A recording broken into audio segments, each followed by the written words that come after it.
ایک دن صحابہ سے فرمایا میرا دل چاہتا ہے کہ ہر مومن کے سینے میں سورہ ملک ضرور موجود ہو، یہ میری تمنا ہے، حضور نے فرمایا۔ تو میں آرزو کروں گا جو مجھے سن رہے ہیں اس رمضان میں پھر کوشش کر کے یہ صورت یاد کر لیجیے۔ بہت بڑی صورت نہیں ہے حجم کے اعتبار سے، صرف 30 آیات ہیں۔ اگر 2 آیتیں روز یاد کریں تو آپ کو 15 دن لگیں گے، صرف 2 آیات۔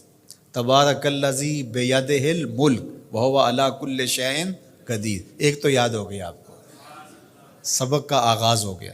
اب باقی 29 آیتیں رہ گئی ہیں، تو میں چاہوں گا کہ میرے جملہ سننے والے اور آپ جتنے لوگ موجود ہیں یہ ارادہ کریں، عزم مصمم کہ ہم نے سورہ ملک یاد کرنی ہے، اور یہ میری آرزو نہیں ہے، یہ میرے حضور کی آرزو ہے۔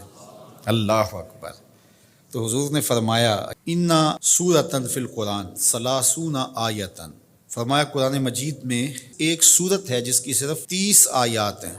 اگر کوئی شخص اس سورت کی تلاوت کرتا ہے تو اللہ تعالیٰ جل شانہ اس کی برکت سے اس کی مغفرت فرما دیتا ہے، اور فرمایا کہ وَهِيَ تَبَارَكَ الَّذِي بِيَدِهِ الْمُلْكُ، اور وہ سورت ہے تبارک الذی بیدہ الملک، سورہ الملک ہے۔ مجھے امید ہے کہ آج جا کر ہی آپ جو ہے وہ اس سبق کو شروع کر دیں گے، اور اگر آپ کو 5 آیتیں بھی آج یاد ہو گئیں یا 3 آیتیں بھی یاد ہوگی تو آپ کو لگے گا کہ کوئی مشکل کام نہیں ہے۔ تو اس رمضان المبارک میں سورہ ملک ضرور یاد کر لیجئے گا۔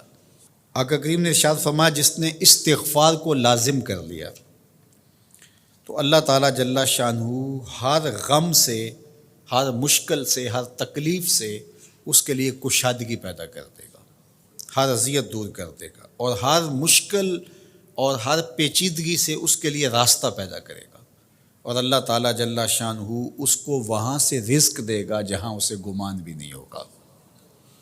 اللہ اکبر۔ حضرت انس رضی اللہ تعالیٰ عنہ سے ایک روایت سن لیجئے۔ کہتے ہیں کہ رسول کریم صلی اللہ علیہ وآلہ وسلم نے فرمایا کہ جس طرح تانبے کو، لوہے کو، دھاتوں کو زنگ لگتا ہے، اس طرح دلوں کو بھی زنگ لگتا ہے، اور فرمایا زنگ کو اتارنے کے لیے جو چیز بنائی گئی ہے وہ استغفار ہے۔ تو استغفار دلوں کا زنگ اتارتا ہے۔ قرآن مجید کی تلاوت، کثرت ذکر، موت کی تذکیر اور استغفار، یہ دلوں کا زنگ اتارتا ہے۔ اللہ اکبر۔ تو یہ آپ کے سامنے جو احادیث رکھی گئی ہیں، اللہ ہمیں ان سب پہ عمل کی توفیق عطا فرمائے۔ کثرت کے ساتھ لا الہ الا اللہ اپنے معمولات زندگی میں شامل کریں، یہ تجدید ایمان کا ذریعہ ہے۔ اسی طرح سبحان اللہ و بحمدہ یہ دن میں 100 مرتبہ اپنے معمولات میں شامل کر لیں۔ اگر سمندر کی جھاگ سے بھی زیادہ یا اس کے برابر بھی گناہ ہوئے تو یہ کلمات صرف 100 مرتبہ پڑھنے سے سارے گناہ بخش دیے جاتے ہیں۔ اسی طرح درود شریف کی کثرت، سورہ ملک کو یاد کرنا اور سورہ یاسین کی تلاوت کرنا 10 قرآن مجید پڑھنے کے ثواب کے برابر۔ تو یہ اتنا خزانہ آج کی اس نشست میں آپ کو دے دیا گیا ہے، اللہ آپ کو جزائے خیر عطا فرمائے۔ تو یہ یاد کر لیں ماہ صیام کے اندر، انشاءاللہ آپ کو بڑا نور نصیب ہوگا۔ بہت ساروں کو تو یاد ہوگی، اور جس کو نہیں ہے تو پڑھنا تو آج سے شروع کر دے سورہ ملک روزانہ۔